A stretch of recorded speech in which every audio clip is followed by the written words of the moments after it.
ہماری جدوجہد کے سامنے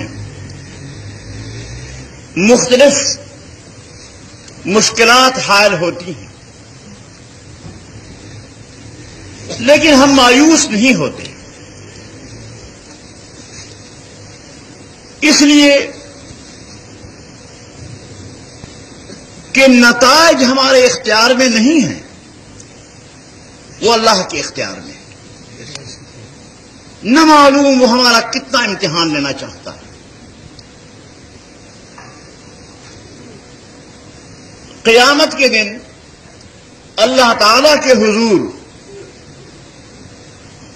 پیغمبر بھی پیش ہوں گے۔ صحیح مسلم کی روایت میں آتا ہے کہ ایسا نبی آئے گا خدا کے سامنے کہ اس کے ساتھ کوئی امتی نہیں ہوگا، کوئی امتی نہیں۔ ایسا نبی آئے گا کہ اس کے ساتھ صرف ایک شخص ہوگا۔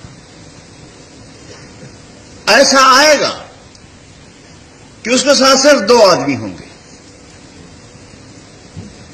ایسا آئے گا کہ اس کے ساتھ 7-8 آدمی کی جماعت ہوگی۔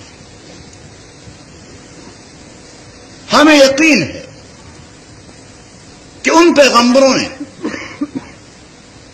جن کے ساتھ لوگ نہیں تھے اپنے مشن کو تکمیل تک پہنچانے میں پوری زندگی صرف کر دی۔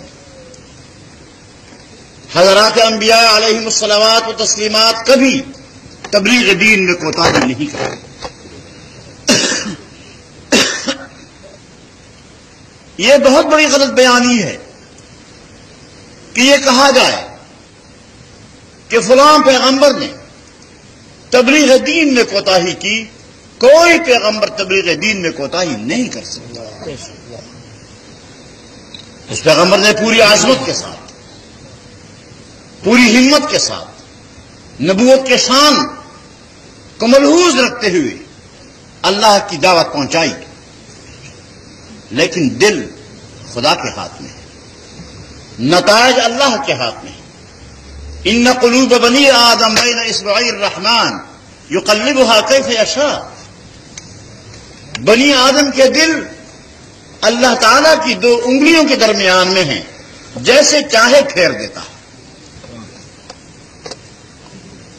تو ہدایت، کامیابی، نتائج کا مرتب ہونا یہ ہمارے اختیار میں نہیں۔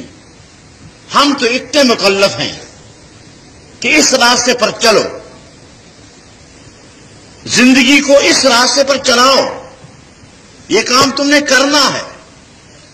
اس لیے ہم اللہ کے سامنے اور آپ کے سامنے یہ اقرار کرتے ہیں، اللہ ہمیں توفیق بخشے۔ اللہ کی توفیق کے بغیر کچھ انسان نہیں کر سکتا۔ ہم یہ اقرار کرتے ہیں کہ انشاءاللہ ہماری زندگیاں وقف ہیں اور ہم نے اسلام کے نظام کو یہاں قائم کرنا ہے۔ میرے محترم دوستو، مجھے بڑا افسوس کہ یہ اقتدار، پاکستان کا جو اقتدار آپ کے سامنے ہے، یہ کیا چیز ہے؟ اس اقتدار کو بچانے کے لیے، کرسی کے تحفظ کے لیے جو آتا ہے وہ اس کو زندگی کا مقصد بنا لیتا ہے۔ ہر ایک شخص جب آتا ہے سمجھتا ہے کہ بس میں نے اس کرسی سے اترنا نہیں، کچھ ہو جائے، لیکن میں جانتا ہوں کہ اقتدار کا انجام کیا ہوتا ہے۔ اقتدار کا انجام کیا ہوتا ہے میں جانتا ہوں، آپ بھی جانتے ہیں۔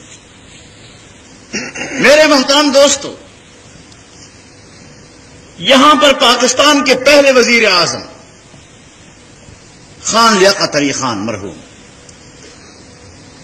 ان کا انجام کیا ہوا؟ ایک بدو شخص نے لیاقت باغ راولپنڈی میں عام جلسے پر اسے گولی مار دی۔ اور بے کس کی لاش پڑی رہتی. میرے محترم دوست، اس کے بعد ایک شخص کا ذکر میرے عزیز ندیم صاحب نے کیا تھا، جنرل غلام محمد. غلام محمد اسے مرد آہن کہتے تھے، تھا مفلوج، لعاب اس کا یہاں بہتا تھا، اپنے لعاب کو روک نہیں سکتا تھا، لیکن اسے مرد آہن کہا جاتا تھا. اس کے حواریین کہتے کہ آپ جیسا مضبوط ترین آدمی، آپ جیسے اعصاب کا کوئی آدمی نہیں، جبکہ اس کے اعصاب مفلوج تھے. وہ خوش تھا کہ واقعی مجھ جیسے مضبوط اعصاب کا کوئی آدمی اس دنیا میں نہیں. اس کا حشر کیا ہوا؟ زبردست اس کے سینے پر پستول رکھ کر اسے استعفیٰ لکھوایا گیا، اگر آپ کو یاد ہو. اور پھر جب وہ آنجہانی ہوئے تو گوروں کے قبرستان میں اس کی قبر بنی. گوروں کے قبرستان میں، اب بھی کراچی میں گوروں کے قبرستان میں اس کی قبر ہے. مسلمانوں کے قبرستان میں جگہ اس کو نہیں ملی. اس کے بعد جناب سکندر مرزا تشریف لائے. سکندر مرزا صاحب کو یہاں سے جہاز میں بٹھا کر لندن بھیج دیا. لندن میں وہ ایک ہوٹل کا مینیجر تھا، اور ہوٹل کے مینیجر کی حیثیت سے اس کی فوتگی ہوئی. اس کی لاش ایران میں پہنچائی گئی. اس وقت ایران میں دفن ہوئے. آج آپ کو پتا ہے چند دن قبل اخبارات میں آیا کہ ایران کے لوگوں نے قبر کھود کر اس کی لاش اور ٹکڑے باہر پھینک دیے اور کہا کہ یہ غدار ایران کی زمین میں دفن نہیں ہو سکتا. یہ اس کا حشر. اس کے بعد ایوب خان آیا. ایوب خان غریب، بڑی مشکل سے 10 سال گزار گیا. جشن بھی منایا 10 سالہ. لیکن ایک دن جب وہ اپنے گھر کے بچوں سے سن رہا تھا کہ بھاگے جا رہے ہیں، کہتے ہیں ایوب کتا ہائے ہے، ایوب کتا ہائے ہے. اس نے کہا یہ کیا بات ہے؟ بلایا لڑکوں کو، کیا بات ہے؟ انہوں نے کہا ابا جی ہم تو یہ اسکول میں ہمیشہ کہتے ہیں. جب انہیں معلوم ہوا کہ یہی کچھ میرا حشر ہو رہا ہے، وہ پھر بھی ہوشیار تھا، اس نے استعفیٰ دیا، الگ ہو کر بیٹھ گیا. تو جناب یحییٰ خان تشریف لائے. آغا محمد یحییٰ خان تشریف لائے. آج اس وقت وہ پنڈی میں ایک محلے میں رہتا ہے. میں آپ کو یقین سے کہتا ہوں کہ وہ محلے میں باہر گلی پر نہیں نکل سکتا. پابند کوئی نہیں، آزاد ہے، لڑکوں کے ڈر سے کہ لڑکے پیچھے پڑ جاتے ہیں. ایسے تبرکات ملے، لڑکے پیچھے پڑ جاتے ہیں، وہ غریب گلی میں پھر نہیں سکتے. اس کے بعد بھٹو خان کا حشر، وہ بھی آپ نے دیکھا. تو جب ہمارے یہاں ہر ایک کا حشر یہ ہے جو آپ کے سامنے ہے، اس کرسی کا شوق کون بیوقوف کرے؟ کون بیوقوف اس کرسی کا شوق کرے؟ مجھے تعجب ہے کہ پاکستان کی اس تاریخ، مقتدر ہستیوں کی تاریخ سے کوئی سبق نہیں لیتا.